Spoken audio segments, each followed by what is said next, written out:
Rain poured softly over the neon-lit streets of Seoul, painting the glass windows of a tiny diner in streaks of silver. Inside, Minji sat with her little boy, June, her hands trembling as she counted the last few coins she had left.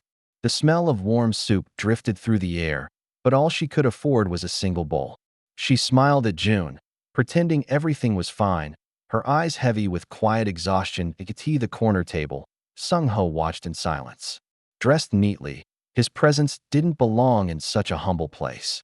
When the waiter approached Min-ji for payment, she hesitated, cheeks flushed with shame. Before she could speak, Sung-ho handed over his card discreetly. "I'll take care of it," he said softly, almost as if speaking to himself. That Min-ji froze, startled by the kindness of a stranger. She looked up, their eyes meeting for a brief second. Something in his gaze, sad, familiar, almost apologetic, made her heart skip. She bowed her head, whispering a quiet thank you, unaware that this brief act of generosity would open the door to a past she thought was long buried. Outside, the rain fell harder, washing away everything but the questions left behind. Morning came with the hum of Seoul's waking streets. Minji pushed her small tekbaki cart to its corner near the subway exit, steam rising from the pot as she stirred.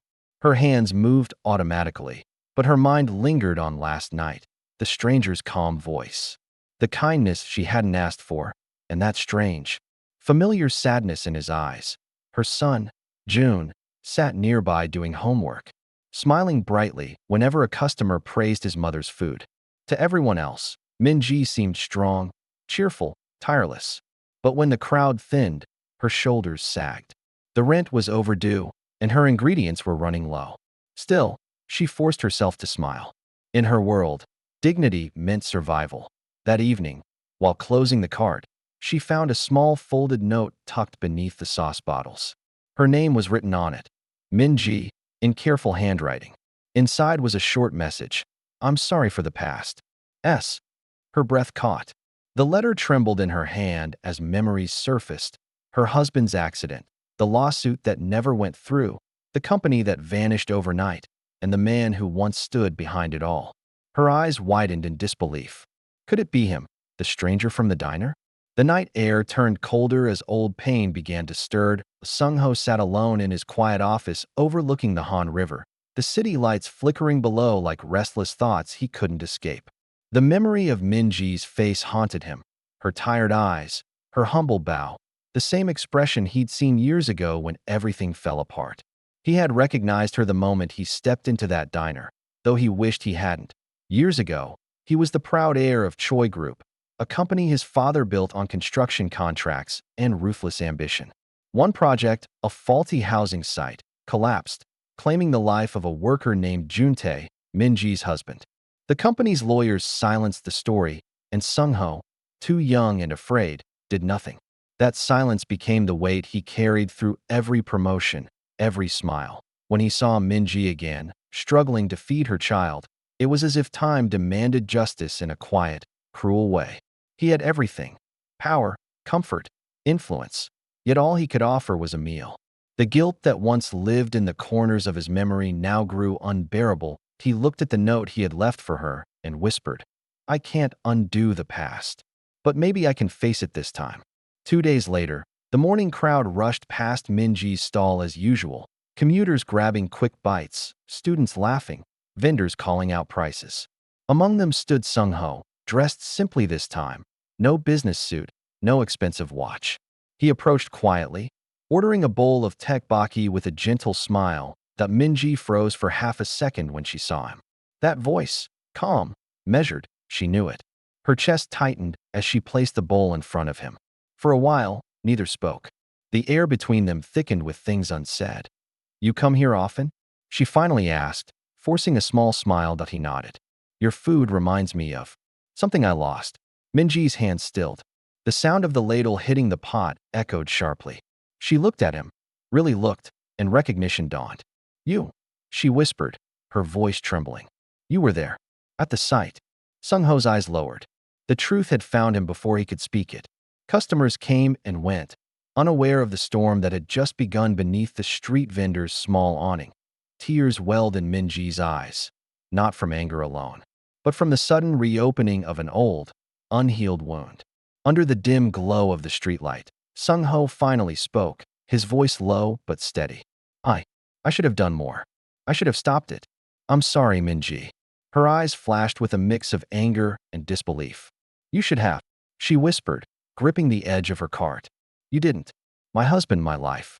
Everything changed because of your family's mistakes. He flinched, guilt cutting deeper than any words could. I know. I've carried it every day. That's why I paid for your meal, why I wanted to help, quietly. I never meant to hurt you more. Minji's shoulders slumped, tears spilling freely now. She didn't shout. She didn't curse. Instead, she breathed, letting the anger and grief mingle with the small trace of gratitude that remained. I can't forget, she said softly. But I can forgive. Don't pity me, though. I've survived my life my way. A fragile silence settled between them. The city moved on around them, distant subway trains. Chatter, the hum of neon, yet in that narrow alley. Two lives, tangled by fate, began to untangle just slightly. Days passed, and the Seoul streets carried on as usual. But a quiet change lingered around Minji's stall. One morning, she arrived to find her supplies replenished. Fresh rice cakes, new vegetables, a small envelope tucked under a tray. No signature, only a note in familiar handwriting. For June's dreams. She held it in her hands, a mixture of shock and relief washing over her. Her son, June, bounced with excitement as she unpacked the ingredients, his laughter filling the narrow alley. Minji smiled, a genuine, unburdened smile that hadn't come so easily in years. That Sung-ho watched from a distance. Unseen, his heart finally lightened. The act was quiet, small, and unnoticed by the world, but it carried the weight of apology, redemption, and hope. Life, relentless and bustling, moved around them. Yet in this moment, a gentle balance had been restored. Minji's eyes met the empty space where he had stood. She whispered to herself, "Thank you for understanding without words." The city's pulse continued, but for two souls once broken by fate, a sense of peace now lingered, subtle and enduring. Sometimes, the smallest acts of kindness leave the deepest marks. One meal, one gesture, one moment of courage to face the past can change a life in ways words cannot fully capture. Minji and June move forward with quiet hope, carrying the lessons of forgiveness and resilience. What about you? Have you ever experienced a stranger's unexpected kindness that stayed with you? Share your story in the comments and inspire others. Or imagine if you were in Sung-ho's place. Would you reveal the truth or let your actions speak quietly? Remember, compassion doesn't need applause. Sometimes, letting someone keep their dignity while helping them heal is the greatest gift of all. In a city that never sleeps, small kindnesses ripple farther than we can see, shaping lives one quiet act at a time.